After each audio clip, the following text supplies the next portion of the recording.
Welcome to my YouTube channel Abhinav technical classes by MS Yadav. आज हम लोग डीसी शंट जनरेटर पढ़ने वाले हैं। इस टॉपिक को हम लोग बहुत ही अच्छी तरीके से समझेंगे। जनरेटर के पीछे और भी टॉपिक हम लोग पढ़ चुके हैं, जो आप Abhinav technical classes by MS Yadav YouTube में सर्च करके उसको आप पढ़ सकते हैं, और उसमें किसी तरह की कोई प्रॉब्लम होने पर आप कमेंट करके हमसे क्वेश्चन पूछ सकते हैं। तो देखेंगे डीसी शंट जनरेटर। तो DC series generator, shunt generator, compound generator. हम लोगों ने पीछे टॉपिक में पढ़ा था जनरेटर तीन तरह के होते हैं, सीरीज, शंट और कंपाउंड। तो जो डीसी सीरीज जनरेटर था उसमें आर्मेचर और फील्ड वाइंडिंग को सीरीज में जोड़ा गया था, और इसमें आर्मेचर और फील्ड वाइंडिंग को पैरेलल में जोड़ा जाना है। तो एक आर्मेचर है ये,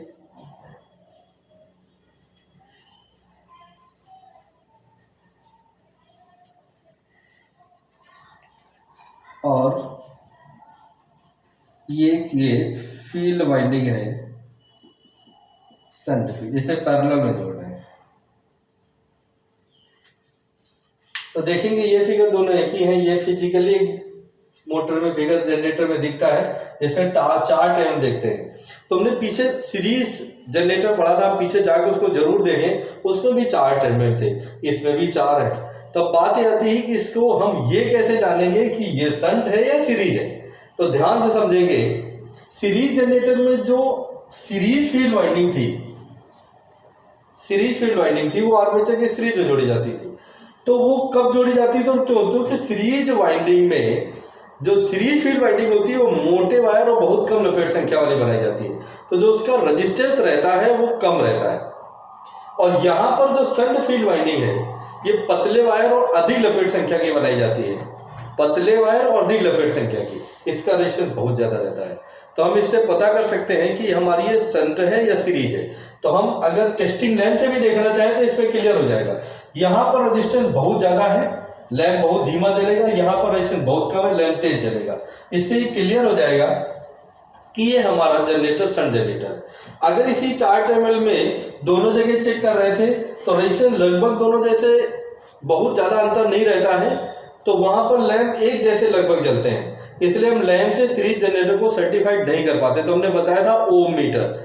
तो सबसे कम रेजिस्टेंस के लिए आर्मेचर, उससे ज्यादा रेजिस्टेंस के लिए सीरीज फील्ड, और सबसे ज्यादा रेजिस्टेंस होता है शंट का। तो जो वाइंडिंग पैरेलल जोड़ी जानी होती है वो हमेशा अधिक रेजिस्टेंस वाली बनाई जाती है, और इनको अधिक रेजिस्टेंस बनाने के लिए पतले वायर और अधिक लपेट संख्या, और जो सीरीज में जोड़ी जानी होती है वो मोटे वायर कम लपेट संख्या की। तो आगे हम बात करेंगे। सीरीज जनरेटर बढ़ चुके हैं, शंट जनरेटर में देखेंगे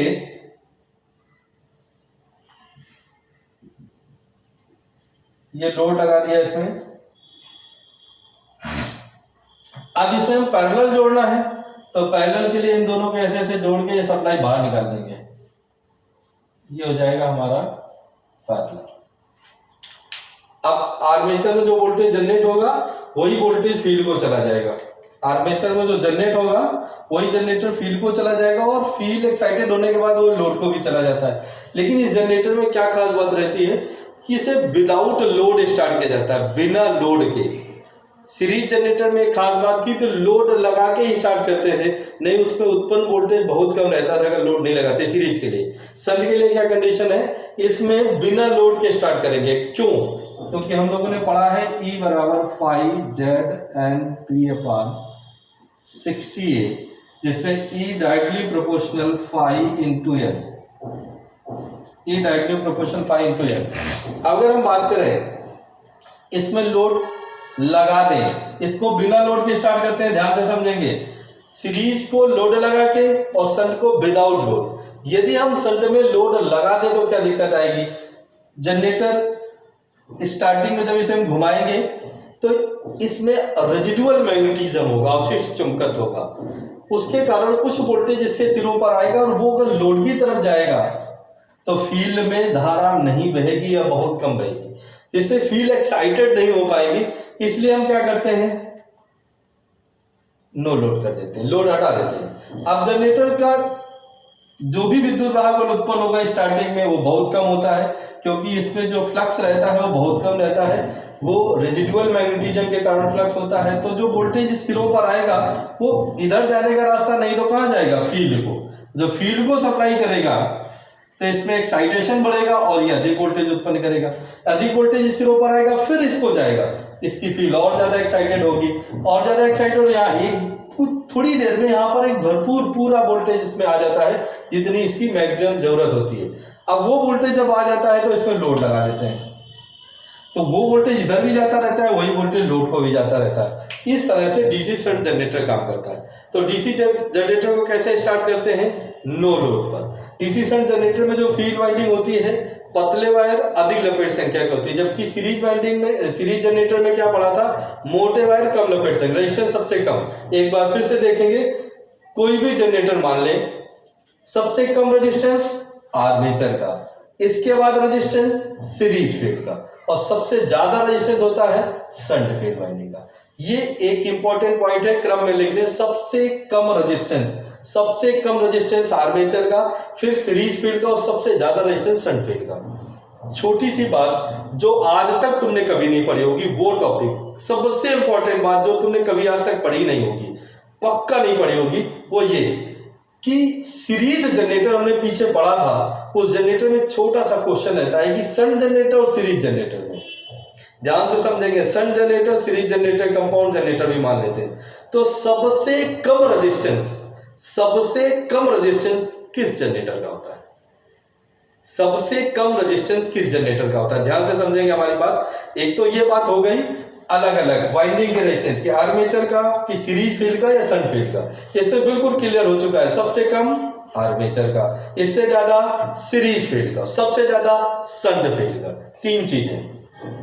जो सीरीज जनरेटर में हमने वाइंडिंग लगाई थी वो सीरीज फील्ड थी, ये जो लगी है ये शंट फील्ड है, ठीक है।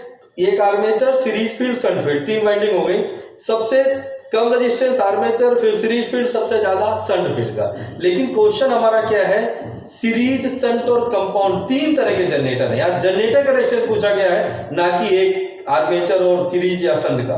तो ये क्वेश्चन है सबसे कम रेजिस्टेंस किस जनरेटर का होगा? सीरीज का, शंट का या कंपाउंड का?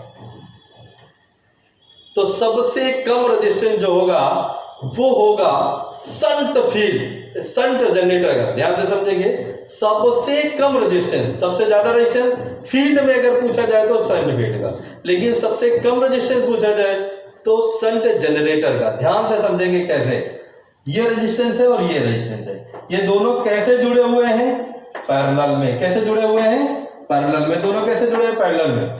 इसका रेजिस्टेंस 1 ओम या 1 ओम से कम होता है, इसका रेजिस्टेंस 200, 250, 300, 400 ओम भी हो सकता है, इसका रेजिस्टेंस बहुत अधिक होता है। जब हम इन दोनों को पैरेलल जोड़ेंगे, 1 ओम और मान लिया जाए 200 ओम, इसको 1 ओम मान लिया, इसको 2, जब हम इसको पैरेलल जोड़ेंगे तो रेजिस्टेंस का मान जो टोटल इक्विवेलेंट रेजिस्टेंस आने वाला है वो 1 ओम से भी कम आएगा, क्योंकि पैरेलल में जब कोई रेजिस्टेंस जुड़ रहे होते हैं तो सबसे कम मान से भी इक्विवेलेंट कम आता है, तो जो टोटल इस जनरेटर का रेजिस्टेंस आएगा वो 1 ओम से भी कम आ जाएगा। क्लियर है? और इसी में अगर हम सीरीज में बात करते तो कुछ रेजिस्टेंस सीरीज का था और कुछ आर्मेचर का, दोनों कैसे जुड़ रहे थे? सीरीज में। कुल रेजिस्टेंस क्या हो जा रहा है? कुल रेजिस्टेंस बढ़ रहा था। तो सबसे कम रेजिस्टेंस जब भी क्वेश्चन आएगा तो किस जनरेटर का होता है? ऐसा क्वेश्चन एग्जाम में आ चुका है, ध्यान से समझेंगे। किस जनरेटर का रेजिस्टेंस सबसे कम होता है? तो शंट जनरेटर का रेजिस्टेंस सबसे कम होता है। ठीक, अब आगे बात करेंगे हम इस जनरेटर में करंट कहां ज्यादा होती है, जबकि सीरीज में सभी जगह करंट समान थी, यहां पे कहां ज्यादा होती है? तो सबसे ज्यादा करंट होती है आर्मेचर की। आर्मेचर करंट जनरेट करने के बाद दो जगह सप्लाई करता है, एक लोड को और एक फील्ड को। तो इसमें जो करंट होती है वो इन दोनों की करंट होती है, इसकी भी करंट और इसकी भी करंट। तो आर्मेचर क्योंकि सप्लाई कर रहा है फील्ड को और लोड को, तो फील्ड की करंट भी इसी से जाएगी, लोड की करंट भी इसी से जाएगी। तो आर्मेचर करंट बराबर होती है IL plus ISH। Armature current सबसे अधिक होती है जो लोड करंट और शंट फील्ड करंट का योग होती है। अगर हम बात करें लोड करंट कहां से ज्ञात करेंगे, IL कैसे ज्ञात करेंगे? तो IL बराबर होता है V upon RL, load resistance, जो लोड में प्रतिरोध है उसका। ये ज्ञात करने के लिए ISH बराबर V अपॉन RSH। ठीक, तो ये है हमारा, और इन दोनों को जोड़ देंगे तो आइए निकल आएगी। तो ये था। तो इस जनरेटर को कैसे स्टार्ट करेंगे? विदाउट लोड, बिना लोड के स्टार्ट करेंगे, लोड लगा के स्टार्ट नहीं करेंगे, पहले स्टार्ट करेंगे फिर लोड डालेंगे। अब बात आती है कि इसमें से जैसे सीरीज जनरेटर में पढ़ा था, लोड बढ़ाने पर वोल्टेज बढ़ता था, लोड घटाने पर वोल्टेज बढ़ता था। तो इस जनरेटर की क्या खास बात है कि लोड और नो लोड दोनों स्थितियों में वोल्टेज लगभग नियत रहता है, वोल्टेज लगभग नियत रहता है। अब नियत क्यों रहता है, ध्यान देंगे इस फार्मूले पे। यही फार्मूला वहां भी लगा था, यही यहां भी लग रहा है, सीरीज ऑप्शन दोनों में। ध्यान से समझेंगे, वहां पर क्या है, यहां पर एक आर्मेचर की अपनी स्पीड है, वहां पर भी आर्मेचर की अपनी, सीरीज में भी आर्मेचर की अपनी एक स्पीड थी, नियत स्पीड थी। मान लीजिए इसकी स्पीड 1000 आरपीएम है।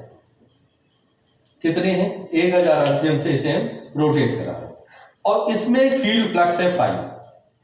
अब पैरेलल में अगर लोड करंट यहां बढ़ाई जा रही है ये, तो आर्मेचर में करंट तो बढ़ेगी, ये वाली करंट नहीं बढ़ेगी।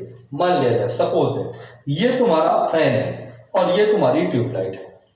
ध्यान से समझेंगे, ये फैन है और ये ट्यूबलाइट, ये कैसे है आपस में पैरेलल। पंखा, ट्यूबलाइट, एलईडी, ये सब पैरेलल सर्किट होते हैं। तो अगर फैन में रेगुलेटर से फैन की गति को कम ज्यादा करें, वोल्टेज को कंट्रोल करें, तो ट्यूबलाइट में कोई चेंज नहीं आता है। तो यहां पर स्टार्टिंग के समय जितना फ्लक्स होगा, नो लोड में, हाफ लोड में, फुल लोड में, फ्लक्स में चेंज नहीं आता। और जब फ्लक्स में चेंज नहीं आता है, फ्लक्स नियत है और इसकी घूमने की गति भी नियत है, तो फ्लाई और नियत है, तो ये क्या रहेगा?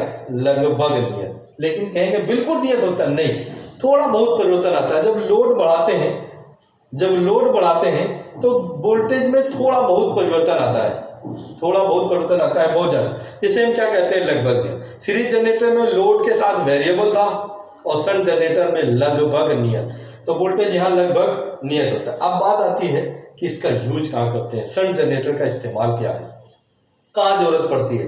तो जितने भी हमारे घरेलू लोड हैं, अगर डीसी से पहले डीसी लोड होते थे, तो डीसी पंखा होते थे, डीसी लाइट होती थी, तो डीसी जितने भी डोमेस्टिक लोड हैं, बैटरी चार्ज करने के लिए इलेक्ट्रोप्लेटिंग होती है।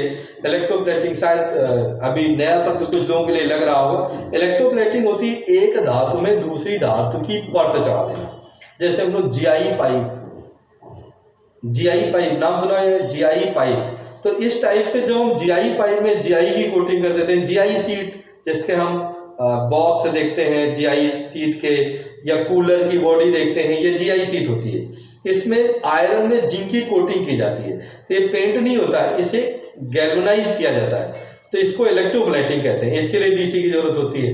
तो जो हमारे बैटरी चार्जिंग, इलेक्ट्रोप्लेटिंग, जितने भी लोड है हमारे, इन सब कामों के लिए हमें डीसी की जरूरत होती है। उस सब के लिए हमारा आता है डीसी शंट जनरेटर।